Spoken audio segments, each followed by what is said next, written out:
Introduction. Welcome to the Out of Bounds Tour. The point of this tour is to take you to some of the sites that regular tour companies can't take you to. For these sites, individuals are allowed to go there on their own, but there are laws that prevent commercial tour companies from bringing people there. As we do this tour, we will be passing by some of the popular tour stops that tour companies are allowed to stop at, and although they won't be listed in this tour, you can stop there if you'd like. But keep in mind that doing so may prevent you from completing this tour, as this tour has enough off-the-beaten-path stops that it can fill an entire day, not including those other regular stops. I recommend taking a private tour with a reputable tour company to see these more common stops, so that you have a personal guide to narrate for you and answer your questions. For the first stop, assuming that you're starting from somewhere in the Waikiki area, you need to get onto Highway H1 and head east toward Hawaii Kai. 21.2773A6 minus 157.776014. To help you learn to pronounce the Hawaiian words, the trick is the pronunciation of the vowels. You need to enunciate the vowels just as you would a consonant. The vowels are pronounced as they would be in Spanish. A is pronounced A, like a ra. E is pronounced A, like a lay. I is pronounced E, like Waikiki. O is pronounced O, like do. U is pronounced U, like you. To make an I sound, they combine an A and an I, so that it's like oi, but said really fast, it sounds like an I sound. You'll see this in the first part of Waikiki, where wai is the Hawaiian word for fresh water and is pronounced y. The next trick is to pay attention to the diphthong, which looks like an apostrophe and is used to separate vowels into separate syllables. For instance, Makapua is pronounced Makapuu. The diphthong can also separate vowel combinations like ai, so that instead of sounding like an I, it becomes a. You can practice reading the street signs on the way to the first stop. However, the street signs do not include the diphthong, so you need to imagine separating the vowels if you see two together, otherwise just pronounce the vowels like you would in Spanish, a, e, o, u. 21.275682 minus 157.704367. Our first stop will be Hawaii Kai Lookout, the scenic lookout on the left side of the road. Go ahead and pull into the parking area and get out of your car. 1. 21.275290 minus 157.695766. Our first stop is Hawaii Kai Lookout. You'll want to take photos, but listen to the narration first, and then you'll have a good idea of what you're looking at. The main feature that you see here is a small steep volcanic crater on the right. This is Coco Crater, sometimes mistakenly called Coco Head, which is actually the crater behind you on the other side of the road, which forms Hanauma Bay. Coco Crater has a steep trail that leads to the top, and if you look closely you'll probably be able to spot the hikers on the trail. The town down below and to the left of Coco Crater is Hawaii Kai. The main reason for this stop is for you to be able to look back at the mountains, so I can explain about how they were formed. This island was formed by two large volcanoes, Waiani and Kalalau. Waiani, which is not visible from here, was formed 3.5 million years ago, and Kalalau, which you see before you, was formed 2 million years ago. Note the gradual 30-degree slope of the mountains between the ocean and the top of the mountains. This is the original slope of the volcano. Currently, the highest peak of this mountain is about 3,000 feet. Originally, this volcano is estimated to have been 8 to 10,000 feet tall, so you can imagine this by continuing the slope of the mountain up and to the right until you reach 8,000 feet.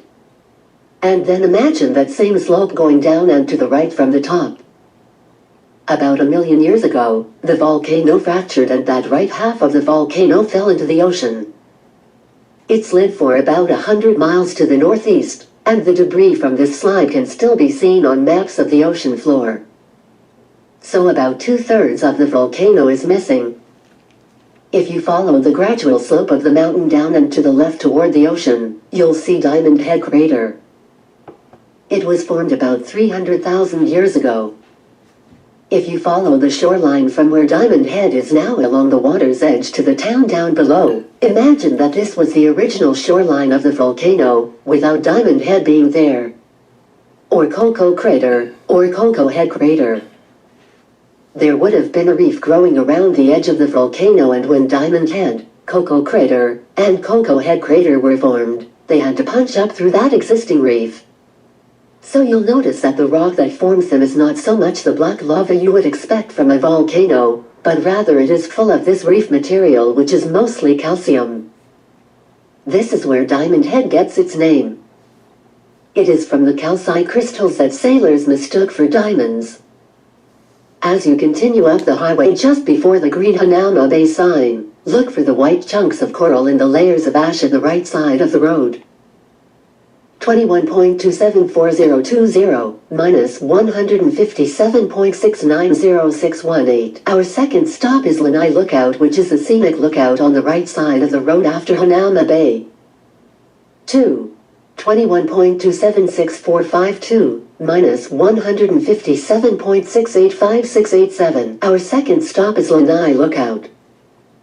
From here, if you look out over the water, you should be able to see the islands of Molokai and Lanai.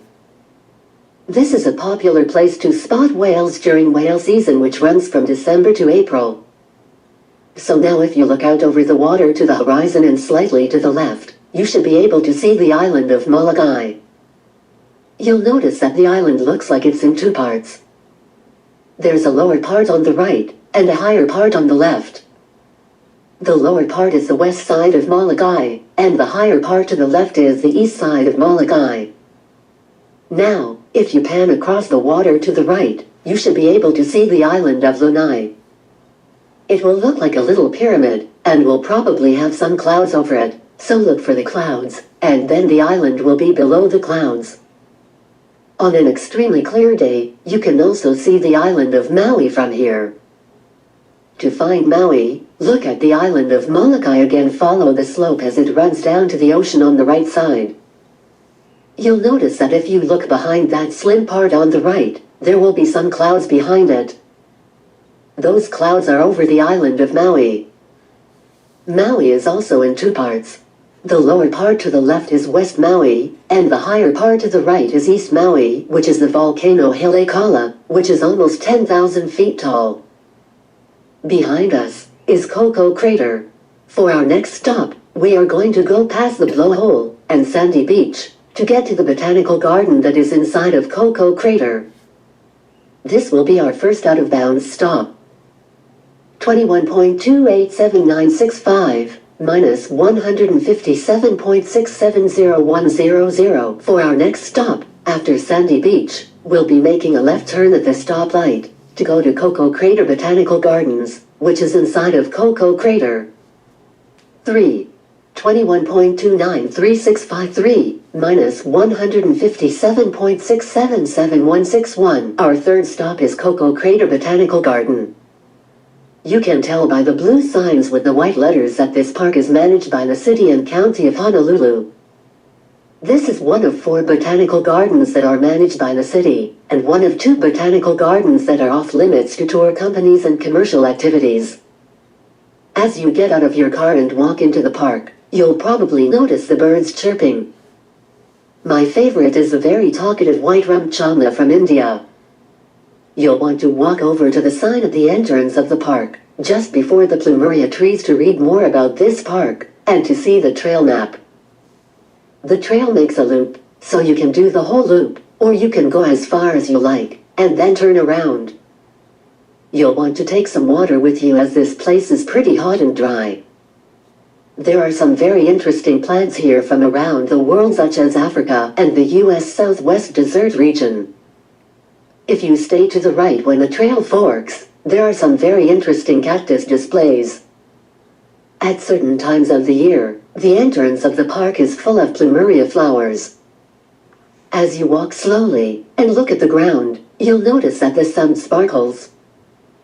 Look for some of the lava rocks that have small green crystals embedded in the pores of the lava rocks. These crystals are olivine. Some of you might recognize these as the gemstone peridot. They are formed in the upper mantle of the Earth as much as 200 miles below the crust and are transported to the surface by the volcano. As you walk through the botanical garden enjoying the plants which have labels, the birds do not. Some of the birds that you will see, besides the white-rumped chamar, the red-vented bulbul, mynah birds, two kinds of doves, the smaller of which is the zebra dove. The other is the spotted dove. If you have a sharp eye, you may also see the Japanese white-eye, which is very small and never stays in one spot for very long. It's green and has a white circle around its eye. You also might hear a bird that has a very loud cry like a peacock or a pterodactyl. This would be the gray francolin. You might see them running on the ground like a quail. You also might see a mongoose. Enjoy the trail. Our next stops will be Makapua for the Lighthouse Trail and Makapua Beach. 21.299081, minus 157.662204. For our next stop, we'll be turning right into Kaiwi Scenic Shoreline Parking Area for the Makapua Lighthouse Trail. 4. 21.305193, minus 157.655122. This area is the Kaiwi Scenic Shoreline.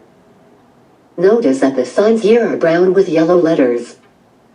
The signs in the state parks in Hawaii use this color scheme and commercial activities are not allowed.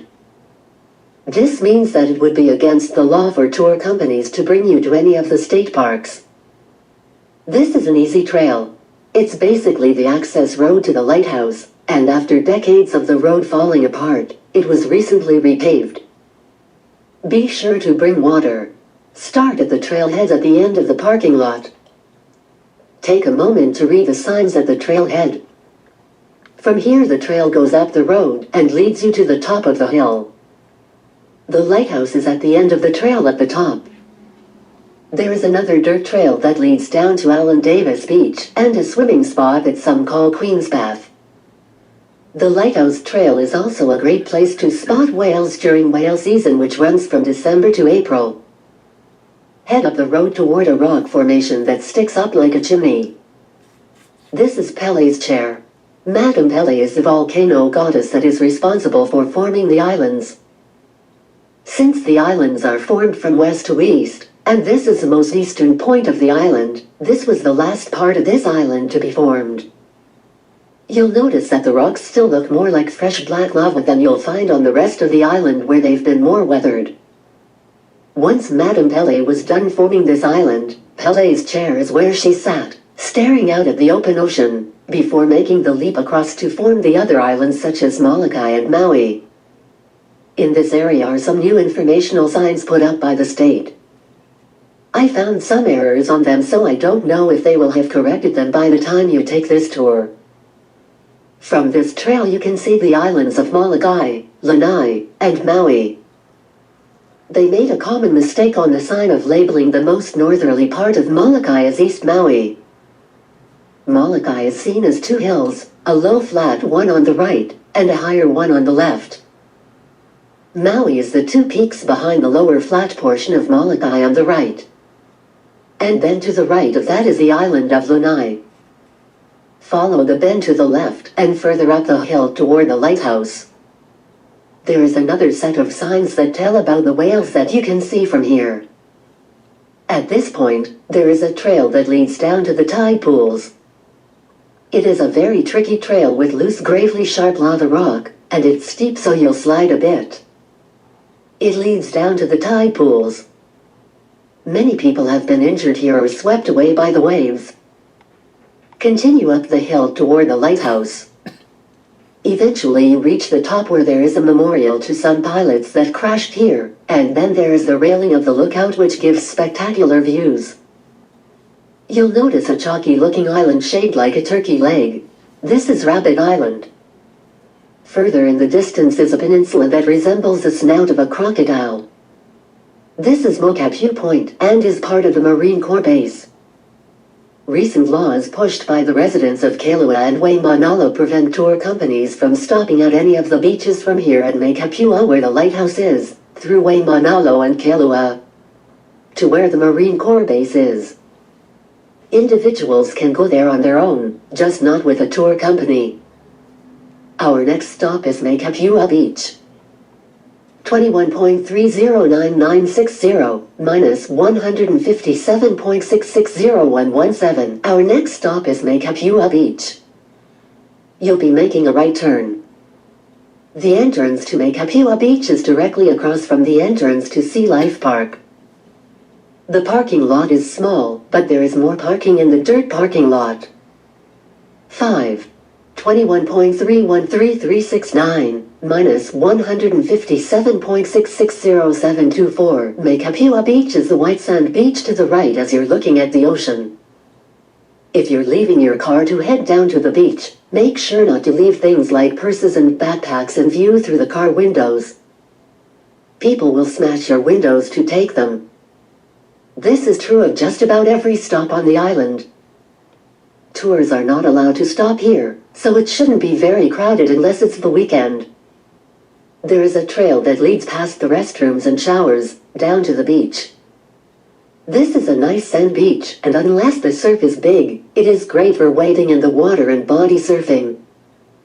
Don't go too far out past where you can touch bottom with your toes. It's fun to get thrashed around by the waves. Eventually you'll get tired and want to come in to rest. It's great that this beach has showers for you to rinse off before heading on for the rest of your tour. 21.320630 minus 157.672625. Our next stop is Kaiona Beach Park, where you might see some turtles in the water. This little beach park is very tranquil during the week, and very crowded on the weekends when local residents have a Palino or party. If the little parking lot is full, you can park on the side of the road on the right. Just be careful not to block the bus stop. 6. 21.325681 minus 157.682016. Head on down toward the water at Kaiona Beach Park. To the left side of the parking lot, out in front of where the canoes are parked, you can spot turtles in the water. The rock walls in the water to the right side of the parking lot are the honu pools. Honu is the Hawaiian word for the green sea turtle. In the old days, these pools were used to keep turtles and because the king liked to eat them. The green sea turtle is now protected by state and federal laws as an endangered species. You are not allowed to disturb the turtles or cause them to do something other than what they would normally do. When turtles are on the beach, you need to maintain a distance of about 20 feet. And you should not disturb them in the water. If you come across a turtle while you're snorkeling, remain calm. They are curious and will let you watch them from a distance, but do not chase them. If you do, they will likely take off, and they are actually pretty fast. The turtles do not come out of the water at this beach, but if you go snorkeling here, you are likely to find them either in the shallow water in front of the canoes, or on the other side of the shallow reef. There is a channel on the right side of the beach where you can snorkel through to get to the other side of the reef. The current runs to the left, so you'll end up in front of the canoes, and then it's really shallow coming back and over the reef. This is where I used to bring my tours snorkeling in the winter when the surf is too big for snorkeling on the North Shore. However, since they passed the law against commercial activities, tour companies are not allowed to stop at this beach. I still come here with my friends on my days off, and this is one of my favorite places to snorkel. Since I come here often and have gotten used to it, I venture further out and to the right toward Rabbit Island to the flag on a stick on top of a coral head. But I don't recommend that if this is your first time here. Straight out from the channel and slightly left are 3 big round coral heads. Google Maps shows them as being about 450 feet from shore. I don't feel comfortable going much past them. At low tide you can see them disturbing the water as it laps over them. If you walk down the beach to the right to the honu pools, At the very end you can look in through the gate that is the backside of the old Magnum PI house. I remember the episode where he was learning to tread water in the Honu pools. Although this beach park is maintained by the city and county of Honolulu, the local residents take care of it, so please be courteous and keep it clean. 21.338343 minus 157.702389 for our next stop, just past the McDonald's and across the street from the polo fields is the entrance to Waimanalo Bay Beach Park on the right. Not to be confused with Waimanalo Beach Park, which we've already passed. Make a right turn and follow the road to the end, bearing to the right until you reach the large parking lot. Go ahead and park and head down to the beach. 7. 21.343710 minus 157.702822. This is Waimanalo Bay Beach Park. The area is known by the locals as Sherwoods, because the ironwood trees give it the feel of being in Sherwood Forest. Since tour companies are not allowed here, there should be easy parking and the beach should be pretty open. This is a beautiful sand beach with great views. It is a popular spot for weddings, but you need a permit, and also popular for wedding photos. The water is great for wading, and easy for kids to play on bodyboards as the crashing waves are small, and it's a sand bottom. There are showers and restrooms, so you can get cleaned up for the rest of the tour. 21.359480 minus 157.734115. Our next stop will be the pillbox hike in the town of Kailua, and then to Lanikai Beach. 8. 21.390279 minus 157.719472. The pillbox hike. This hike gives you a postcard view of the two islands off of Lanikai Beach known as the Mokes, short for their actual names, Mokunui for the larger one on the left, and Mokuiki for the smaller one on the right. They are part of Mokulua Island's bird sanctuary. Access to the hike is from Kalepulu Drive, however parking is an issue. Local residents have complained about people coming here, and so they have placed barriers in the places where you used to be able to park. Follow the path up the cul-de-sac between the houses, being careful not to intrude on people's property, or leave trash etc. The dirt trail is steep at the beginning, and there are usually ropes tied to trees to help you pull your way up. The dirt is usually very dry, so it slips beneath your shoes. It does eventually level off though, and then it's pretty easy. The view is worth it. Down the trail is an old pillbox bunker left over from World War II. There is another bunker further down the trail, but it's not really worth the extra effort.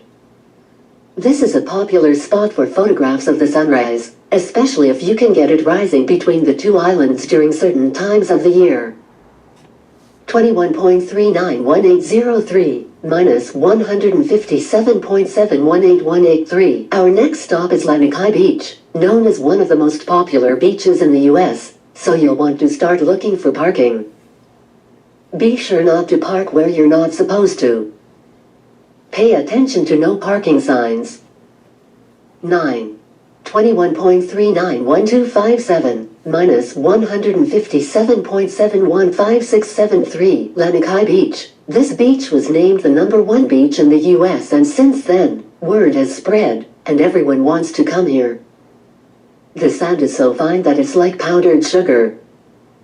Parking is a nightmare, and on 3-day weekends they actually ban all parking. There are 4 beach access trails between the houses about every 900 feet. Lanikai was a name given by a developer to mean heavenly ocean, Lani meaning sky, and Kai meaning ocean water. However, in the Hawaiian language, Lani is a qualifier that comes after the noun. So it should have been Keilani, which would mean sea and sky. By the way, there are no showers at this beach, so that fine powdered sugar sand is going to be with you for a while. But there are showers at the next stop, Kailua Beach Park. 21.394203 minus 157.718448. Our next stop is Kailua Beach Park. They will have showers and restrooms there, so you can wash off all that sand that stuck to you at Lanikai Beach. Walking barefoot on these beaches feels so good, it's like a free exfoliation for your feet. But you don't want to take the beach with you, so be sure to brush off the sand. 21.396228 minus 157.725573 Kailua Beach Park. This nice little park is where the controversy started about commercial tours. The big tour companies used to bring their big 60-passenger buses here, and there would be multiple buses in the parking lot, unloading hundreds of tourists onto this beach. The kayak rental company used to bring a trailer down to the park to unload the kayaks for their customers so that they didn't have to worry about how to get them to the beach. Also, since there is only one road in and the same road out, traffic can get pretty bad. After the law was passed, tour companies cannot come here at all. And the kayak rental company now gives their customers a two-wheeled cart for them to pull their kayak down to the beach themselves from their store almost a half-mile away. The destination for the kayaks is one of the two islands known as the Mokes, pronounced Mokes. They are a bird sanctuary, so you can't climb the islands. However, the island on the left has a small beach where you can land your kayak, but you can't venture anywhere else on the island. This beach is also popular for kite surfers when the wind is good, which is most of the time. This beach is almost as popular as Lanikai Beach, and since tour companies can't come here, you see a lot of people, Japanese tourists especially, who rent bicycles in the town of Kailua to get to this beach.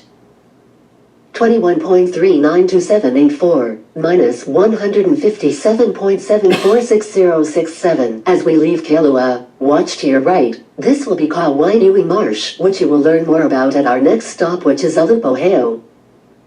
On the right there will be several churches, and then you'll see the swimming pool behind the YMCA, and just beyond the pool you'll see what looks like a pile of rocks. That is the ancient Heiau. We will be making a right turn into the neighborhood to get to the YMCA, and then the State Wayside Park will be behind the YMCA.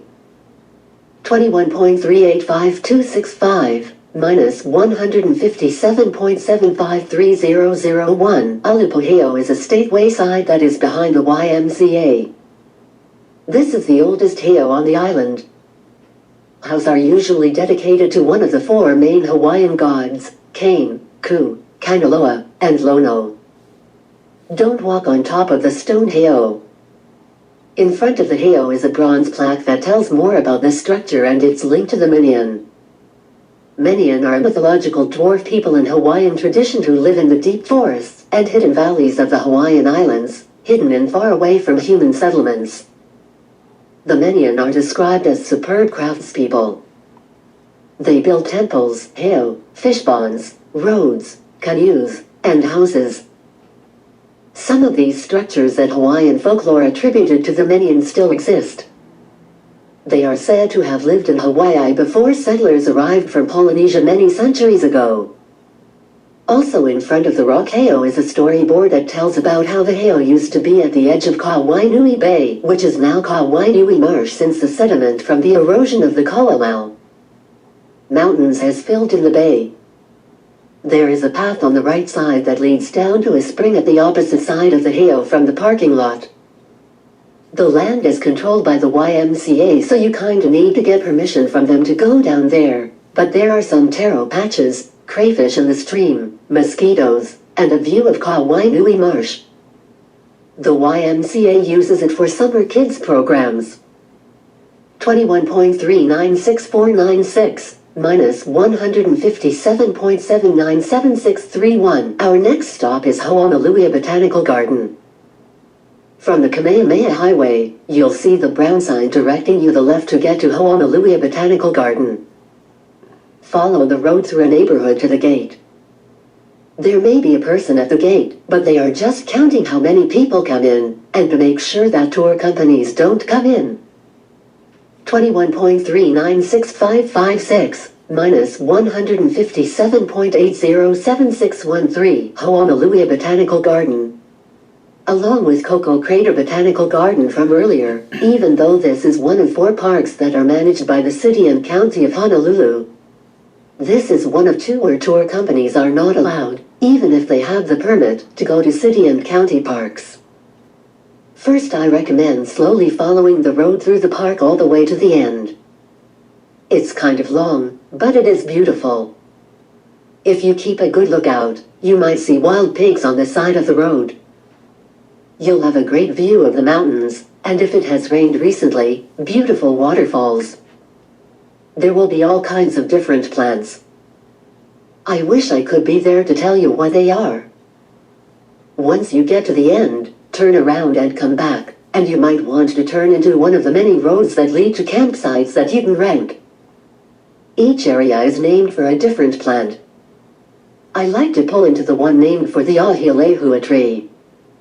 Along the side of this road you will see small ahialehua trees, some with red blossoms and some with yellow blossoms, but don't peck them or according to legend, you will make it rain. According to the legend, Ahia was a strong, handsome young man, a natural athlete who excelled at every sport. It was love at first sight when Ahia first gazed upon the gentle, young Lehua, known throughout the island for her true beauty. After being introduced by Lehua's father at a village dance, the two had eyes only for each other and soon settled into a blissful life together. Pele, the fire goddess, decided one day to walk through the forest near where the happy couple made their home. As she wandered, she caught sight of Ahia as he worked, and decided she had to have him. She disguised herself as a beautiful woman and approached the strikingly attractive young man. Pele flirted and made romantic advances toward Ahia, who responded politely but rejected her attempts at seduction. Pele was angry, but didn't give up easily. After a time, Lehua went to her beloved husband. He immediately stopped what he was doing and went to her, his love evident. Pele flew into a rage at the sight of this, and transformed herself into a towering pillar of fire. She then turned Ahia into a twisted, ugly tree.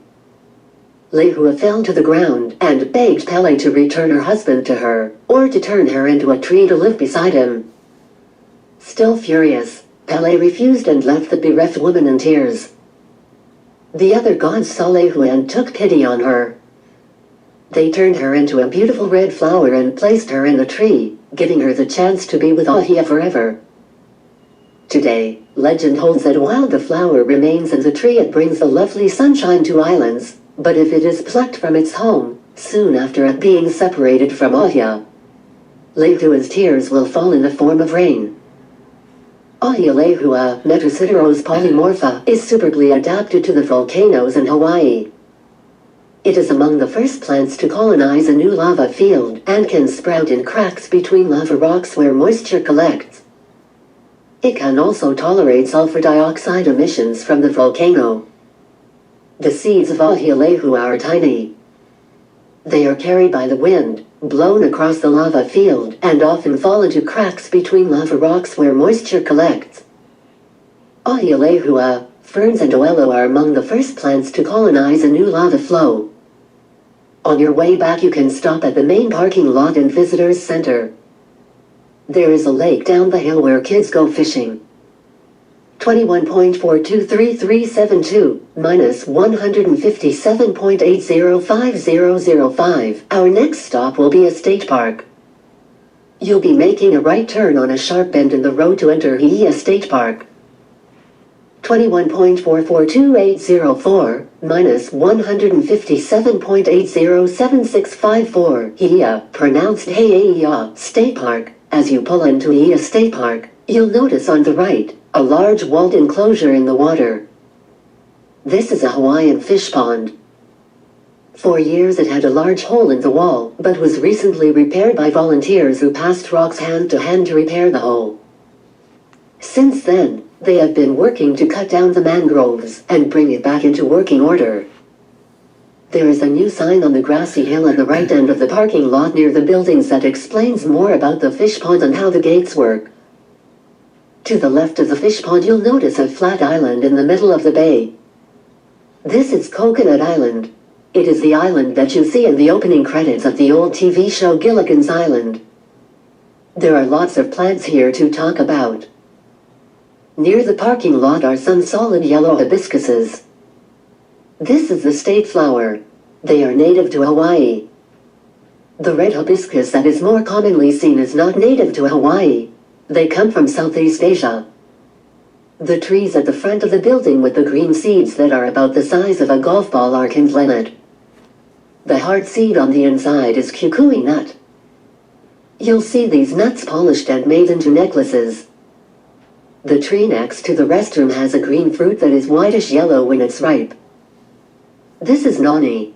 Supposedly it has medicinal value. It was used to cure intestinal problems and skin problems. Lately you'll see it sold as nani juice for a boost of vitamin C, or as a cream for sore muscles that seems to be mostly menthol. There is a path on the side below the restroom that lead around to the back. One of the first stops on the path is a great view of Chinaman's Hat and Kualoa Ranch. There are lots of plants along the way such as shell ginger and banana trees. Going further around the path, there is a small shoot-off path to the left that then dead ends. Down below you'll see what looks like a pile of rocks. Do not touch or disturb these rocks. It is a leaping point for souls. Similar to the leaping rock at Kaena Point on the west tip of the island, this one is for the east tip of the island. When someone dies, this is where their soul comes to make the leap. They are then judged to see in what direction they will go. Going further around the trail you'll see some breadfruit trees. They have a large green fruit that is edible if cooked. Famously, this was the fruit that the HMS Bounty was sent to transport from Tahiti. It was during this mission that the mutiny on the Bounty occurred in 1789. On the backside of the building you'll pass an area where they have weddings and parties. Continue to follow the path back around to the parking lot. As you leave, be careful of the feral cats. Someone comes to feed them in the afternoon, and so they lay in the parking lot waiting. There is usually about 50 of them. Mother hens with their baby chicks walk right past the cats and the cats don't bother them. Mother hens can be pretty vicious when defending their young. The next stop is lunch. 21.476839, minus 157.842477. Our next stop is Waiahu Poi Factory for some real Hawaiian food. After you see the Keep the Country sign, start looking for it on the left side of the road up ahead. It usually has a red umbrella over the picnic tables out front. Choose your parking spot wisely, as getting back on the road when it's time to leave may be difficult depending on where and how you park. 21.482165, minus 157.845215, Waiahu Poi Factory. This is one of the best places to get authentic Hawaiian food. There is a big difference between local food and Hawaiian food. Here, I recommend that you order the Kanaka Nui plate. Kanaka Nui means Big Hawaiian, and this plate will feed about 2 or 3 people. It gives you a great sample of the Hawaiian foods. I order mine with the beef luau instead of the squid luau, and you have a choice of rice or poi. You gotta try the poi, they make it right here. To drink, I order the mamaki tea. You can get it sweet or not sweet. I get mine sweet. The plate comes with a very small sample of haupia, a dessert made from coconut. You might want to order more haupia as a side dish. The plate also comes with laulau, which is pork cooked inside a taro leaf, and kalia pork, chicken long rice, and lomi lomi salmon, which is mostly tomato. If there are more than 2 or 3 people, you might want to order another side of beef luau.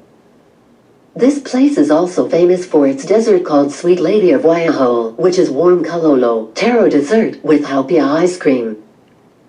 While you're waiting on your food, this would be a good time to check out our webpage at customislandtours.net. We give private custom tours. You get the tour van and the tour guide all to yourself to go wherever you want to go for up to 8 hours.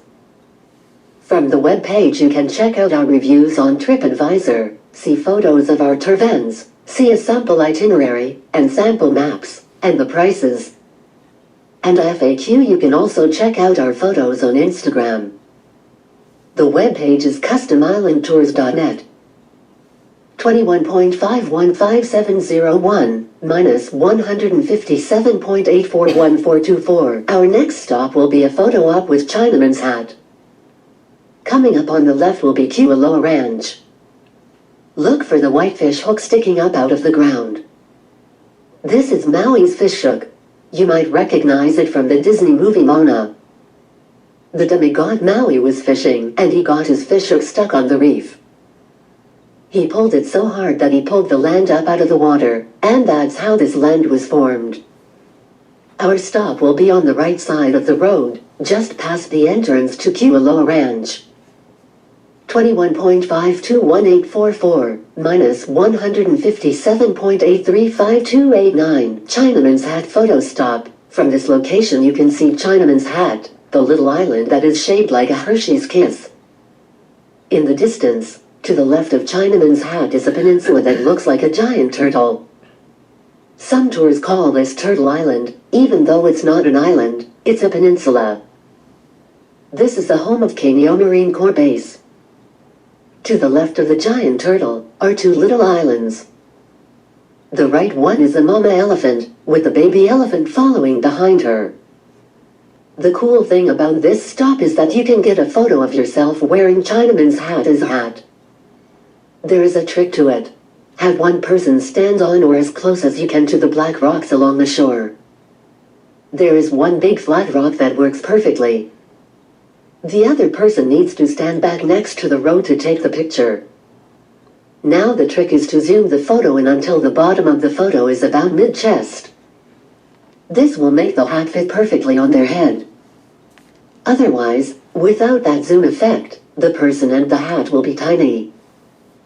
Then you can experiment with different poses like trying to hold the brim of the hat with your fingertips, or maybe the Karate Kid crane pose while standing on the rock. When you're done with Chinaman's Hat, you'll want to cross the road to get a photo of Kualoa Ranch without the power lines in the way. The white horse fence and mountains make a beautiful photo. Be very careful crossing the road. The smokestack to the right is an old sugar mill. 21.557877 minus 157.857928. Our next stop will be Kahana Bay State Park. Coming up as you make the sharp turn to the left, on your right will be a beautiful bay. Look for the rock wall of the fish pond. There will be many places to park, but I recommend continuing to the far side to where the boat ramp and restrooms are. 21.558264 minus 157.876373. Kahana Bay State Park. The beach at Kahana Bay is part of a state park, therefore tour companies are not allowed to stop here. The beach is long and there are many places to park. I suggest going to the far end by the boat ramp and restrooms. This gives a nice view back at the mountains, and then there is a path from the restrooms down to the beach. On the weekends there may be many people camped out here. You need a permit to camp out, and they sell out 2 weeks in advance, especially on a 3-day weekend. 21.606295 minus 157.903731. The next stop is an opportunity to see the rare Hawaiian monk seal. This stop will seem to come up suddenly on the right. It will be on the right just after the houses on the right open up to the ocean and after you cross a small bridge.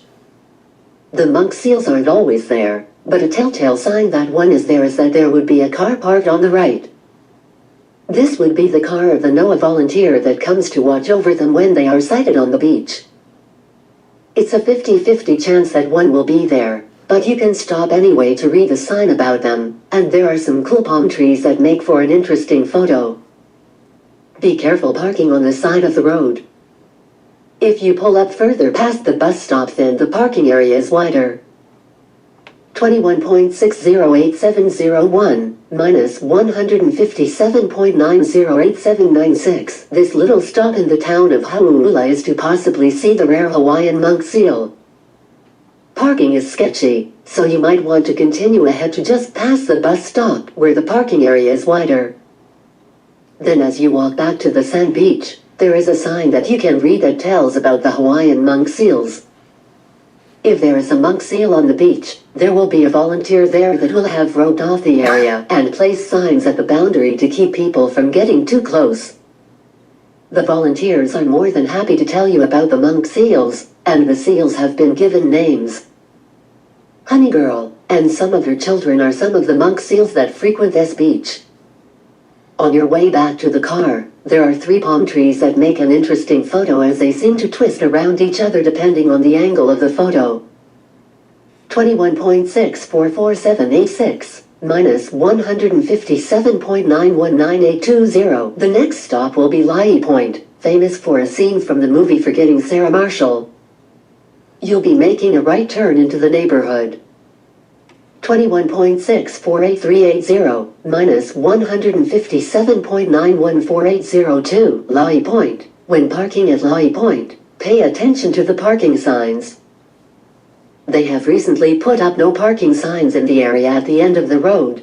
However, there is an area on the right before the end that isn't in the no parking zone. This is a state wayside and has signs posted that say no commercial activities, but despite this, many tour companies had made this a regular stop and it got super crowded, and so the local residents complained. Now, if you walk over to the right side of the point, this is where they filmed a scene from the movie Forgetting Sarah Marshall. The scene where they jump off the cliff. If you're lucky, you might see some of the locals and college students from Bayou nearby jumping off of the cliff.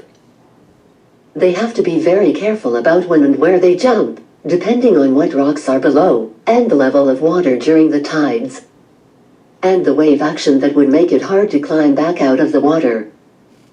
People have died here.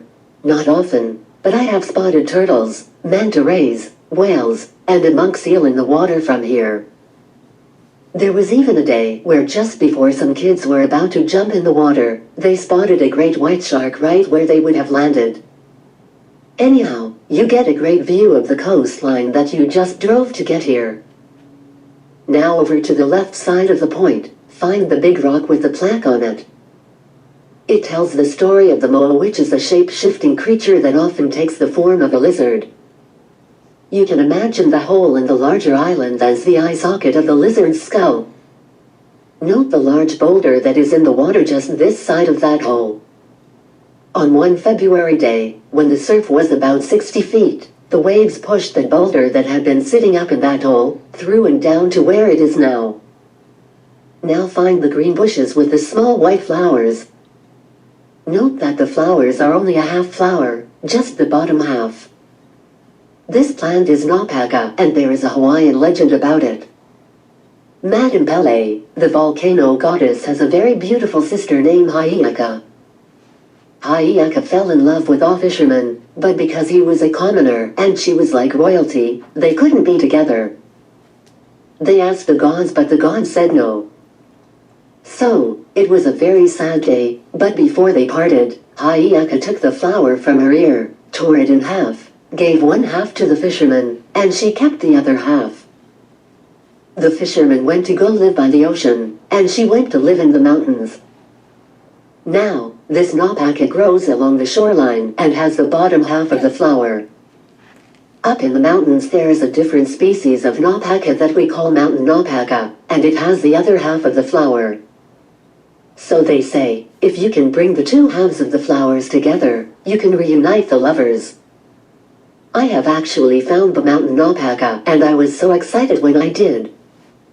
The leaves of the ocean napaka are smooth, and the leaves of the mountain napaka are more jagged on the edges. Also, the stamen of the mountain napaka is larger. The leaves of the ocean napaka are used by divers and snorkelers to defog their masks. They spit into their masks and then use the leaf to clean the inside of the mask. The leaf breaks up as you do this, but that's okay. The juices may be helping. The secret to keeping your mask from fogging up is to make sure that it's absolutely clean. In order for fog to cling to the mask, there needs to be a dust particle for the fog to cling to. So if the mask is clean, it is less likely to fog. I actually use toothpaste for this, but if I forget the toothpaste, I just look for an alpaca bush. There's almost always one at the beach. 21.655907 minus 157.930592. Our next stop will be Melekahana State Park. It will be a right turn up ahead. It is a really peaceful beach. 21.661060 minus 157.927458 Melekahana State Recreational Area. This one is hard to pronounce. It's said, Melekahana Beach. Since this is a state park, tour companies aren't allowed to come here.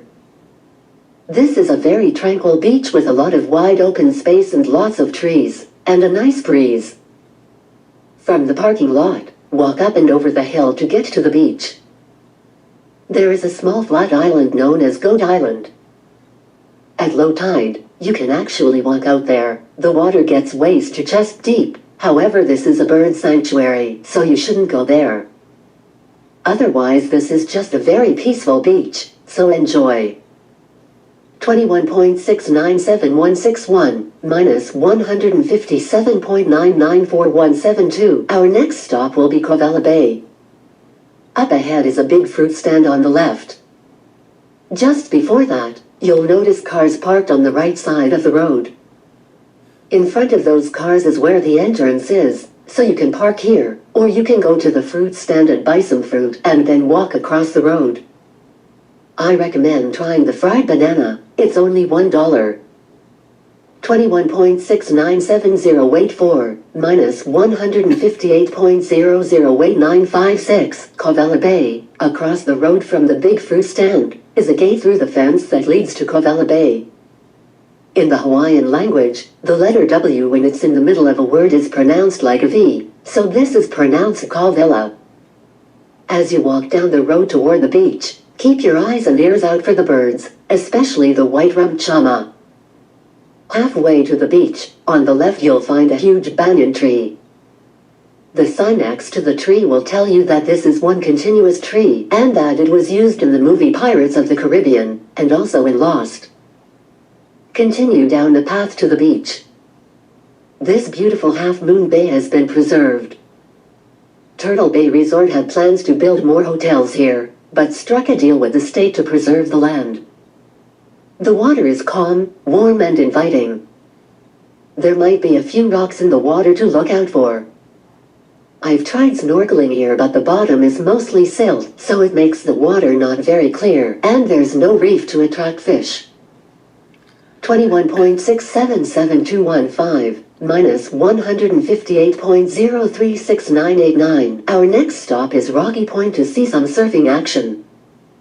Coming up on the right is going to be the famous Sunset Beach, where several surfing competitions are held, including the Triple Crown of Surfing. Just past Sunset Beach and the Texaco station, there are two pathways to Rocky Point. Parking is tricky as most of the right side of the road has no parking signs. I usually find parking on the other side of the road in front of the houses. 21.670461 minus 158.045777 Rocky Point. In the winter, and also fall and spring, this is one of the best places to see high-performance surfing from close up. You can get some great photos here, especially if you have a zoom lens.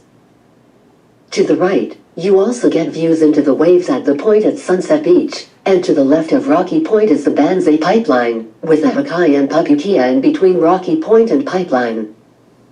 21.652033 minus 158.061056. Our next stop is Pu'ao'omahakaheo. On the right, you'll see Sharks Cove. This is a popular snorkeling spot in the summer. The rocks are very sharp, so the water needs to be absolutely calm or you're likely to get cut up. On the left you'll see the parking lot for Foodland, and on the right you'll see the fire station, and a small sign with King Kamehameha on it, pointing the way to Pu'ao'omahakaheo. You'll make a left turn here at the traffic light, and continue up the hill behind the Foodland. Once you reach the top of the hill, immediately on the right will be the entrance to Pu'ao'omahakaheo. Follow the narrow road, over speed bumps, to the end.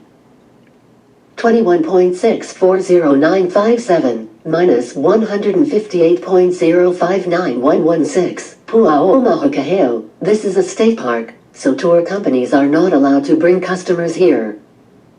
Once you park, remember the warnings from before about car brake inches. Just in front and to the right of the parking area are 3-story boards that tell about the heiau. This is the largest heiau on the island. Heiaus are usually dedicated to one of the 4 main Hawaiian gods, Kane, Ku, Kainaloa, or Lono. This one is dedicated to Ku, the god of war. On the 3rd storyboard, it tells about Makahiki, however there is an error in the text. I pointed it out to the state years ago, but they said it would cost too much to correct it. Since then they have installed a new sign, with the same mistake in it. Makahiki, a time of rest and relaxation that is celebrated with games of skill, and no war or hard labor is allowed, and the season lasts for 4 months. The Makahiki season is marked by the rising of the Makalii, a cluster of stars that we know as the Pleiades, or the 7 Sisters. The season starts when the Makalii can be seen rising just after sunset, and after the new moon. This usually happens about the first week of November, but can also be late October. The sign says that the Makalii can be seen from the heiau rising at Kaina Point, which is the point of land that you can see in front of you way out to the horizon. This is the westernmost point of this island. The problem is that stars rise in the east, not the west. So the sign should say that if you were standing at Kaina Point, looking back at this heiau, you can see the Makalii rising at the heiau, seemingly rising up out of the heiau. I've actually done this and took photos from a beach at Kaina Point known as Army Beach, across from Dillingham Airfield, just before the last gate. Now, you can walk around the left side of the heiau to a place with a view of Waimea Bay and Kaina Point. Don't touch or move the stones, or place any other stones on the heiau.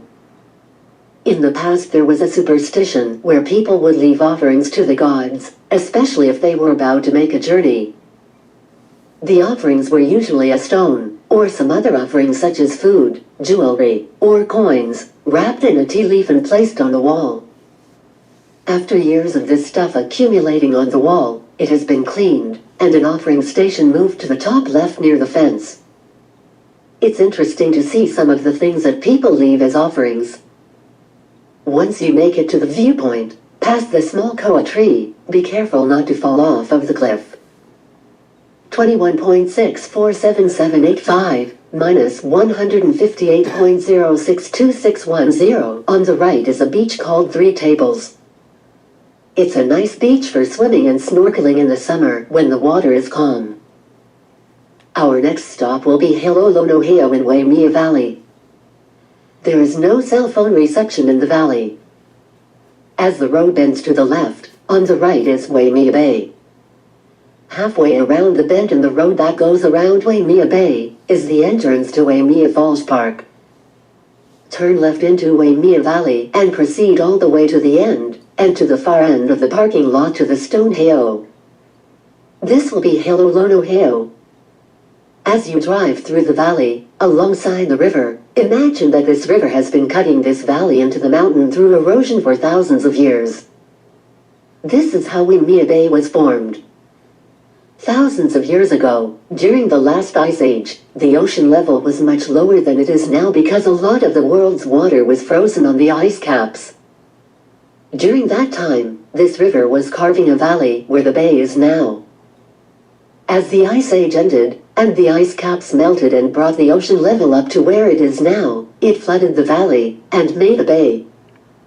Once you reach the end of the road, there will be a parking lot for the park, where people hike the 3/4 of a mile path to Waimea Falls. Continue around the parking lot going counterclockwise. At the far end of the parking lot will be Hilolono Heiau. There is a sign there that tells you about when and how this was found. 21.636848 minus 158.054244 Hilolono Heiau. The heiau is believed to have been built around 1470 AD. The rocks are original. However, the wooden pieces have been recreated. The house-like structure in the center is the spirit hut. It's to invite the spirits to stay for a while. In front of the hut you'll see an altar for leaving offerings to the gods. In the back there are 2 oracle towers where the priests would climb up to receive the messages from the gods. Lono means the house of Lono. Lono is a god of peace and fertility for agriculture. Lono is also the god that resides over the Makahiki season, a time of rest that is celebrated with games of skill, and offerings are made to Lono during this time. If you do make the hike to Waimea Falls, be sure to stop at the games site and take part in Alumeaka, a form of bowling where you try to roll a stone disc between 2 sticks. 21.628180 minus 158.073452. Our next stop will be Secret Turtle Beach. Between Waimea Bay and the town of Haleiwa is Laniakea Beach, which has recently been referred to as Turtle Beach since turtles started coming here to lay on the beach. Through social media, word has spread and now so many people come here to see the turtles that it has actually caused a problem that backs up traffic for miles. The state tried barricading the parking lot to prevent people from stopping there, but surfers threatened to sue to get their parking area back, so the state pushed the barricades back and put up no parking signs. The local residents have gotten very upset about the traffic delays caused by everyone slowing down as people cross the road and pulling into and out of the parking area. So this stop is for a different beach where you can see turtles, which is now referred to as Secret Turtle Beach. So just past Laniakea Beach heading toward the town of Haleiwa, it's the first right turn onto Papeloa Road. The local residents have taken down the street name sign to make it more difficult for people to find. The road then bends to the left, and you'll go almost to the end of the road to a small parking lot on the left. The parking lot can hold about 8 cars. This is an official parking lot for this beach, and if you park somewhere else along the side of the road, you may get a ticket. The residents here are already not happy about the number of people that come here.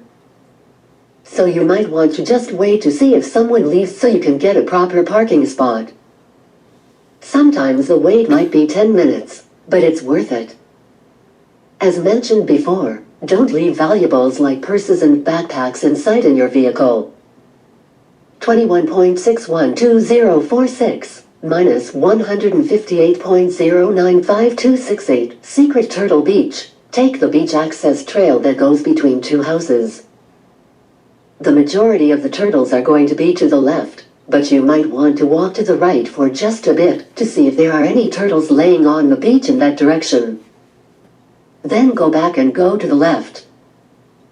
Depending on the time of year and wave conditions, there will be a rocky area that if you step up onto those rocks, you'll see a small tide pool. There may be some turtles in this tide pool eating the moss, which in Hawaiian is called lemu. Further to the left, there may be turtles that come up onto the rock ledge to get to the lemu. Even further to the left, you can stand on the rocks and see the turtles in the water. Be careful of the waves. This place is better for this in late spring and summer when the waves are more calm. During the winter, the waves come over those rocks and then run down, making a trench where the water forms a kind of river as it flows back to the ocean. In the summer it gets calm enough that you can wade or snorkel there to see the turtles. Since the green sea turtles are considered an endangered species and protected by state and federal law, it is illegal to touch or to feed the turtles. However, the turtles in this area have gotten used to people feeding them. People either pick the moss off of the rocks and throw it into the water, which attracts about a dozen turtles to come to the area, or they pick the moss and turtles will eat it out of their hands. It would be a hefty fine if you were caught doing this. But because of this, if you wade into the water, the turtles may approach you expecting to be fed.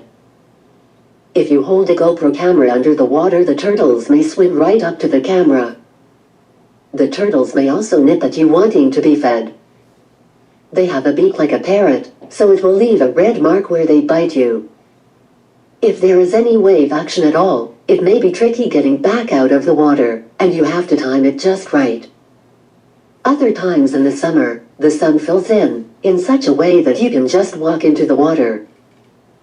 21.607988 minus 158.096119. Our next stop will be Haleiwa Beach Park to see turtles. Haleiwa Beach Park is a plan B for seeing turtles in case you were unable to find them elsewhere. As you're approaching the town of Haleiwa, make the right turn just before the stoplight, and then take the first right into the backside of Haleiwa Beach Park. Follow the road to the end to the parking lot. Be careful of leaving valuables in your car as you head down to the beach. 21.600685 minus 158.104731 Haleiwa Beach Park. Take the dirt path on the right and then straight ahead to the water. If you stand on the rocks in front of you, you can see turtles in the water. To your right will be a sand beach where some tour companies bring their tours to go snorkeling with turtles. This spot is not super great for snorkeling, but they used to take them snorkeling at the far end of Oahu Beach Park in Haleiwa until the residents complained that they were told not to go there anymore. For snorkeling, the water is usually murky since the river to the left brings red mud down from the agricultural fields above. In the winter you'll see surfers out and to the right. This surf spot is called Puaina Point. 21.596799 minus 158.103094. Our next stop will be to see turtles laying on the beach. 21.592303 minus 158.105323. At this stop, you have a 50-50 chance of seeing turtles laying on the beach. This is Oahu Beach Park in the town of Haleiwa. You can park in the parking lot near the restrooms, or along the side of the road by the concrete pillars, just past the entrance to the park on the right.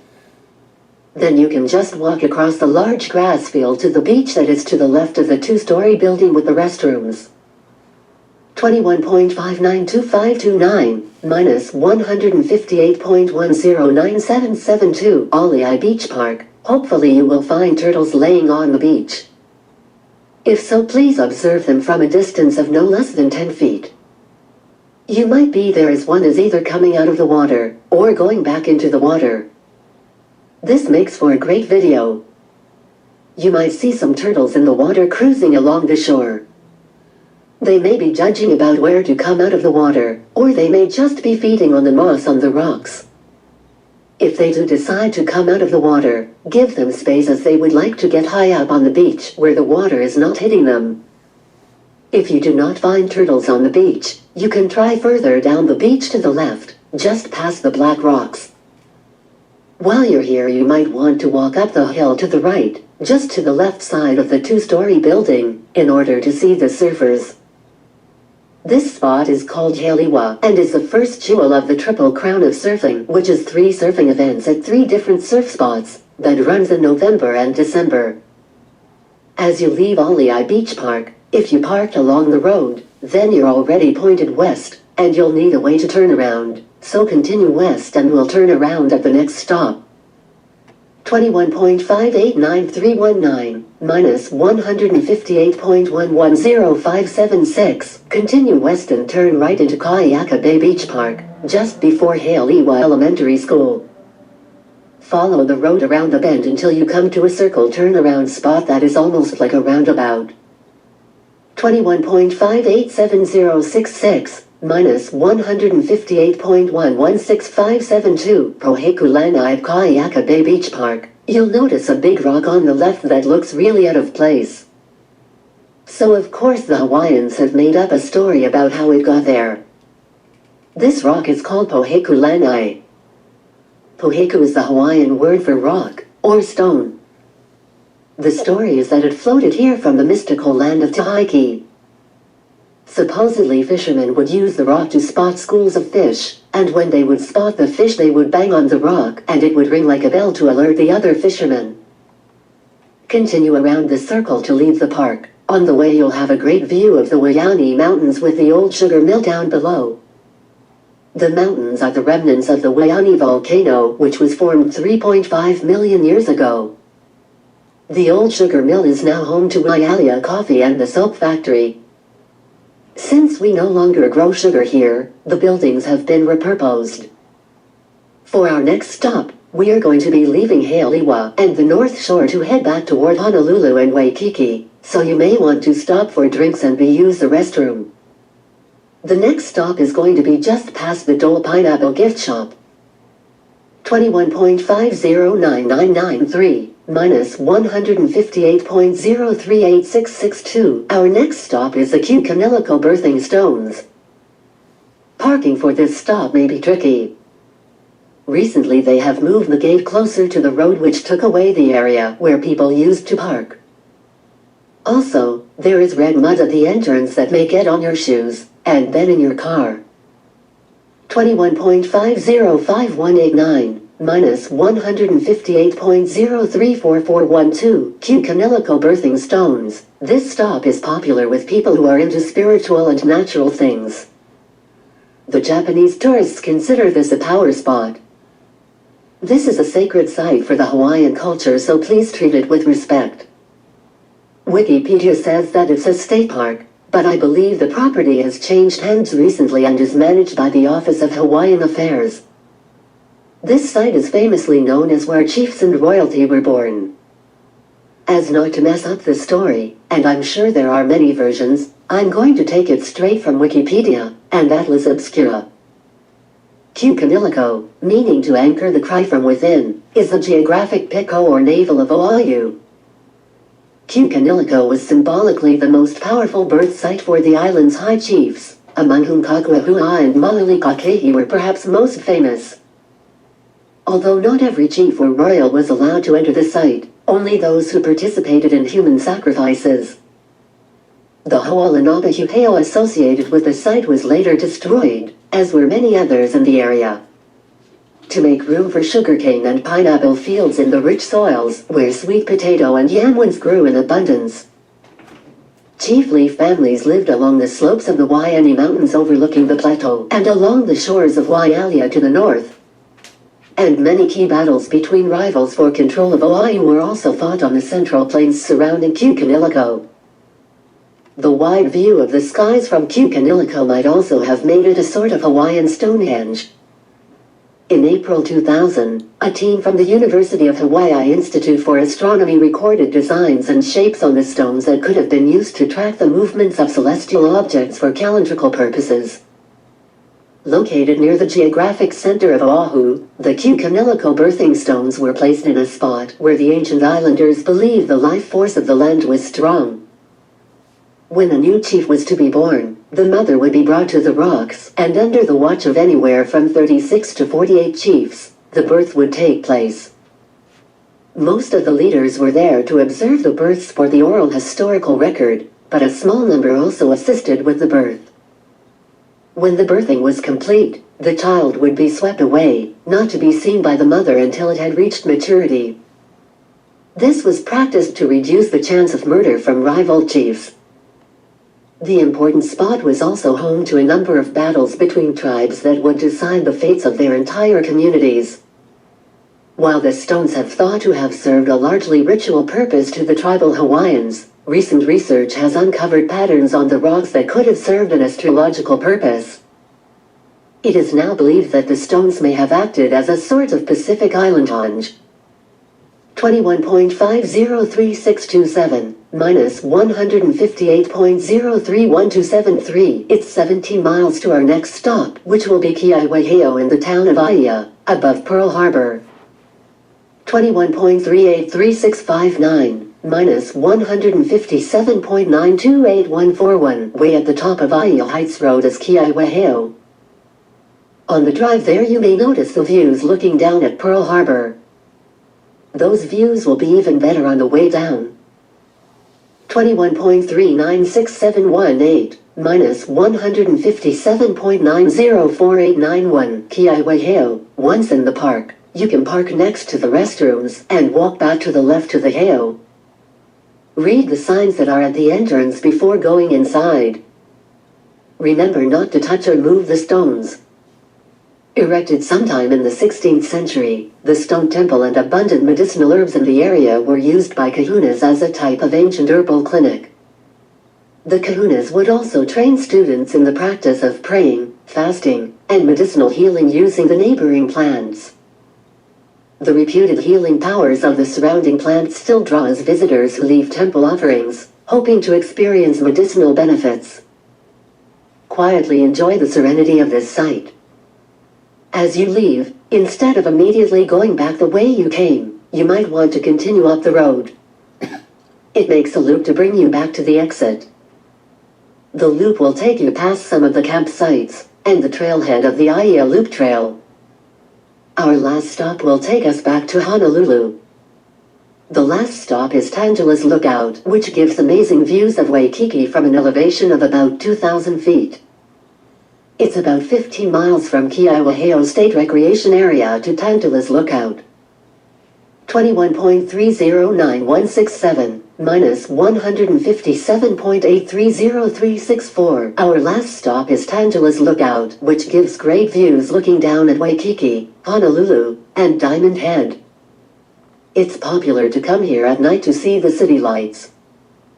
The lookout at Pu'u'ulaka State Wayside Park closes at sunset, so if you arrive here after it is closed, you can use the pullover on the side of the cliff where I'm sure you'll see many other cars doing the same. 21.313488 minus 157.822783 Pu'u'ulaka State Wayside Park, or Tangela's Lookout. From the lookout in the park, you get a view to the west that you don't get from the pullover lookout.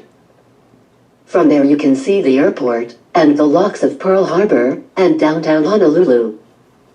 With the view to the east from either lookout, you see Manoa Valley, the campus of the University of Hawaii, Diamond Head, and Waikiki. If you are here at night, long exposure photographs of 1 to 3 seconds, and with a flash, will get you a great photo of you and your friends with the city lights in the background. Some people want to come here to observe the fireworks down in Waikiki, but you would be so high and far away that the fireworks would appear tiny. Also at night, if it's not too cloudy or raining, you can see some stars. The brightest stars will probably be the planets Jupiter, Saturn, Mars, or Venus. If you look behind you, just over the cliff with the cactus growing on it, the North Star is just above the cliff. It rains here often, so look out for the rain coming down Manoa Valley from the left.